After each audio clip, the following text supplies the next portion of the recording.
নমস্কার, আরও একটি নতুন রেসিপি নিয়ে আমি হাজির। বাইরে বৃষ্টি, তাই জন্য বাড়ির মধ্যে আলুর চপ বানানো হচ্ছে।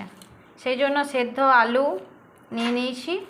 এবার আলুটার মধ্যে ধনিয়া গুঁড়ো, জিরে গুঁড়ো, ভাজা মশলার গুঁড়ো, হলুদ গুঁড়ো, লবণ, বাদামের ভাজা বাদাম গুঁড়ো করে নেওয়া হয়েছে, কাশ্মীরি লঙ্কার গুঁড়ো, ধনে পাতা এসব দিয়ে ভালোভাবে আলুটাকে মেখে নিচ্ছি।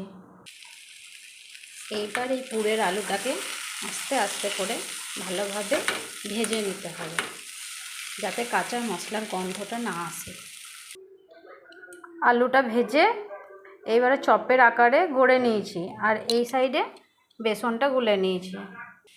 এইবার আলুগুলো চপের আকারে গড়া আছে, সেইগুলো বেসনে চুবিয়ে তেলে দেওয়া হলো। চপ এবার ভাজা হচ্ছে। রেডি আমার আলুর চপ। ঠান্ডা ঠান্ডা ওয়েদারে গরম গরম আলুর চপ। এটা নিরামিষ দিনেও যারা নিরামিষ খান তাদের জন্য ঠিক আছে।